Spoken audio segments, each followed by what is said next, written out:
إذا جد الجد ما تلقى كان أسد. شكون فينا ما يتذكرش الشعار هذايا؟ البطاريات أسد، العلامة التونسية هذه اللي تربينا عليها أجيال وأجيال. اليوم احنا في المنطقة الصناعية بوعرقوب في مصانع أسد، باش نكتشفوا تجربة الشركة هذه، باش نشوفوا الشركة هذه من الوجه الصناعي نتاعها، باش نشوفوا ايش معناها صنع في تونس، باش نتعرفوا على جهود الشركة هذه في مجابهة التوريد والجهود نتاعها للتصدير بالخارج، باش نكتشفوا خاصة المجهود اللي تعمل فيه في مجالات واعدة في المستقبل كما الانطلاق في صناعة بطاريات موجهة للطاقة الشمسية، وخاصة تجربة تصنيع بطاريات الليثيوم.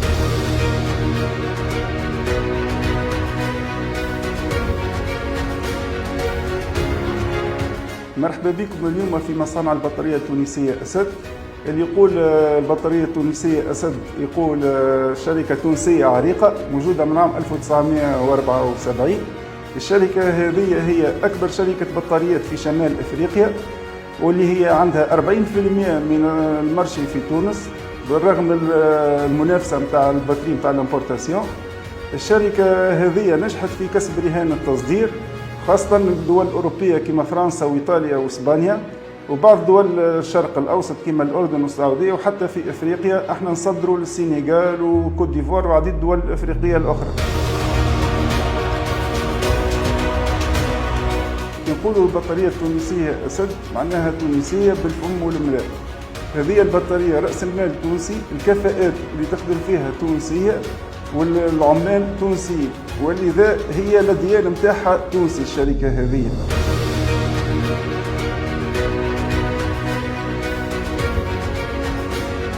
هنا في المؤسسة متاعنا نعتمدوا أحدث أساليب الإنتاج لتصنيع المنتج متاعنا، ونحاولوا بالتطوير المستمر نواكبوا شنو ثم جديد في السوق باش نوفروا للمستهلك منتوج على أعلى معايير الجودة.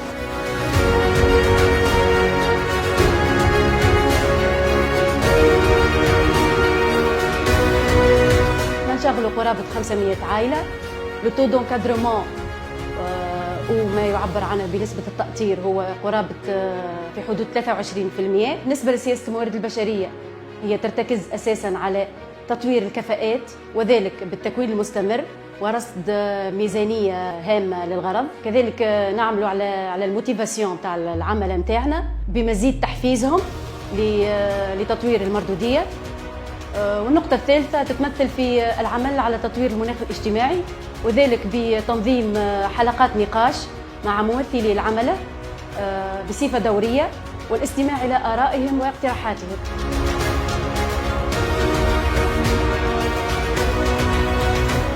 في المصانع نتاعنا نخدموا على عديد أنواع نتاع البطاريات.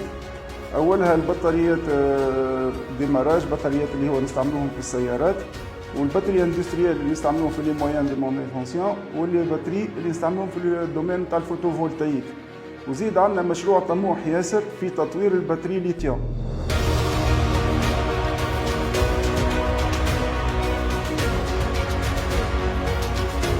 احنا حاليا في اول وحده في شمال افريقيا اللي تخدم وتصنع لباتري ليثيوم للتوسكي موبيليتي الكتريك.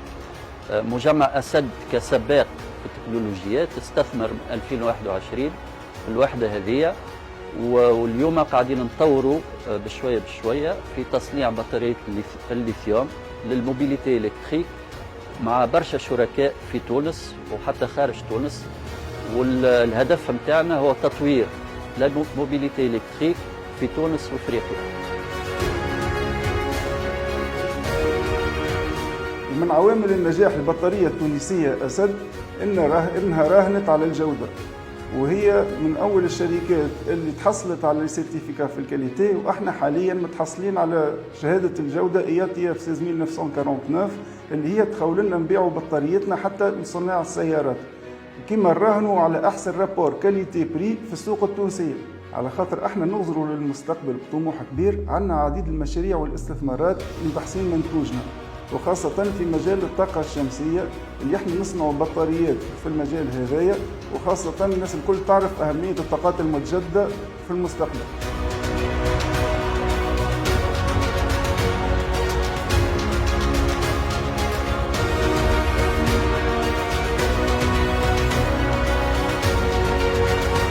في جولتنا اليوم اكتشفنا جانب مشرف لتونس ولشركة أسد واللي تونس فيها الصناعات هذه، لكن اللي نحب نختتم به هو أنه تونس قادرة على ما أفضل في صناعة البطاريات، وشركة أسد أيضا قادرة على ما أفضل. المهم نفكروا مع بعضنا ونحطوا الإمكانيات اللازمة باش الشركات التونسية تتطور وتقدم ما أفضل.